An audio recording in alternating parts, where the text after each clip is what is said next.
Aujourd'hui, on va parler d'un film que j'attendais énormément car c'est le retour d'un réalisateur qu'on n'a pas vu depuis très longtemps, en tout cas pas de cette manière. Ça fait partie de ces noms où je n'ai pas besoin de savoir de quoi parle le film, quoi qu'il arrive, j'irai. Ça permet d'avoir des bonnes mais aussi parfois de mauvaises surprises. La question maintenant est de quel côté de la balance a basculé notre film du jour. Alors allons-y, parlons de Send Help, le nouveau film de Sam Raimi. Mais je suis prête à parier que je suis une chef bien plus sympa que vous l'auriez jamais été.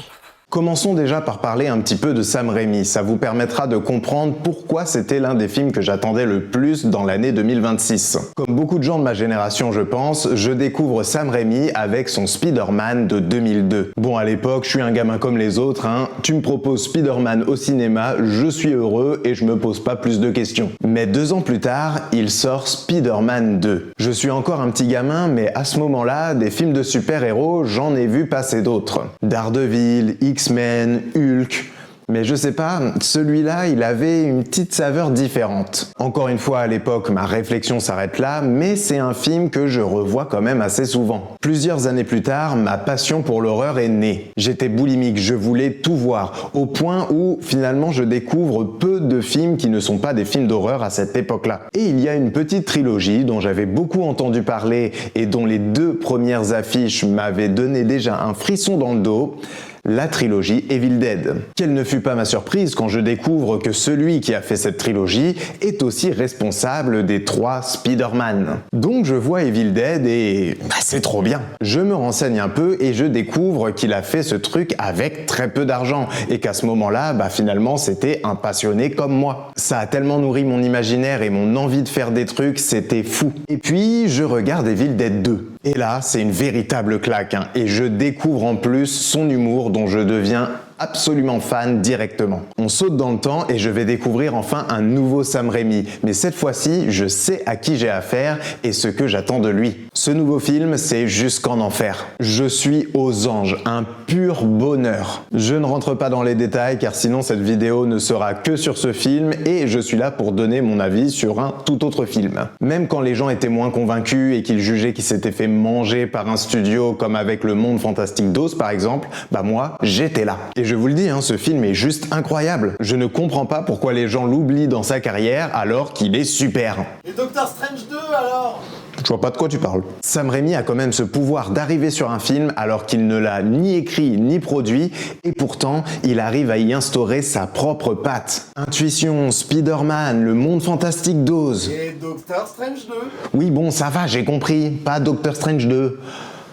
Même si en vrai dans la scène, ce qui nous amène à Send Help plus de 15 ans après son dernier film d'horreur. Et justement ce film, il ne l'a pas écrit. Les scénaristes sont Mark Swift et Damian Shannon. Alors voyons voir un peu ce qu'ils ont fait. Freddy contre Jason, ouais ok c'était rigolo. Vendredi 13 de 2009, c'était vraiment pas fou ça. Alerte à Malibu avec The Rock. Ok. Bon, c'est pas avec ça qu'on va être rassuré, mais comme je vous l'ai dit, Sam Raimi est un réalisateur qui a largement le pouvoir de transcender un scénario moyen. Alors c'est parti pour Send Help. C'est pas facile à dire. Dans ce film, on va suivre Linda, employée modèle d'une grande entreprise depuis 7 ans où elle espère un poste de vice-présidente. Cependant, le fils du patron, Bradley, vient de reprendre la boîte et lui, il ne veut pas de Linda. Selon ses mots, elle le dégoûte. Je passe les détails, mais ils vont prendre un avion pour faire un deal à l'étranger, sauf que cet avion, il va s'écraser et Linda et Bradley vont devoir survivre sur une île déserte. J'ai conscience que raconter comme ça ressemble plus à une comédie romantique à la con plutôt qu'à un nouveau film de Sam Raimi, mais... Ah, si vous saviez. J'ai évité quelques points volontairement, mais ne vous inquiétez pas, on va y revenir dans la critique. Déjà, pour l'avis général, putain, mais qu'est-ce que c'est trop cool! Première chose, c'est un film ultra fun. Je pense que si vous aimez l'horreur, l'humour noir et que le gore ne vous fait pas peur, c'est impossible de passer un mauvais moment. Le film est parfaitement maîtrisé. Je vous précise ça d'entrée parce que j'ai vu les bandes annonces après avoir vu le film et en fait ils vendent un film d'horreur hyper premier degré. Alors de l'horreur, il y en a et on va y revenir, mais c'est surtout une énorme comédie.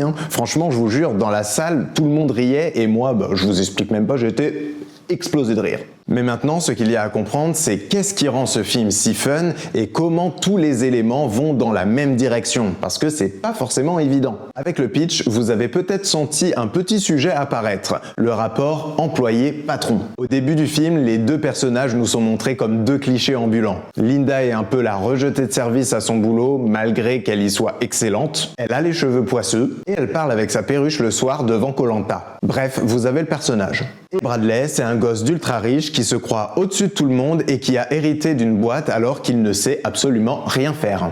Et donc ces deux personnes vont se retrouver sur une île déserte ensemble. Petite précision supplémentaire, Linda ne fait pas que regarder Survivor, elle s'entraîne aussi beaucoup pour y participer. Ce qui fait que quand ils se retrouvent sur l'île, le rapport de force change. Alors je sais pas pour vous, mais perso, je suis pas du tout un ultra riche et on peut dire qu'ils ont plutôt tendance à m'agacer pour rester poli. Donc voir une merde comme Bradley être aussi pathétique et sans le moindre pouvoir, ça fait plaisir. Et cet élément rajoute vraiment au fun des événements qui vont suivre dans le film. C'est vraiment une bonne idée d'avoir mis ce rapport-là entre les deux dans une telle histoire, car le divertissement est en accord total avec le message politique du film. Et ça, on adore. Passons maintenant à un autre élément un peu plus évident pour expliquer le fun du film, le gore bien évidemment.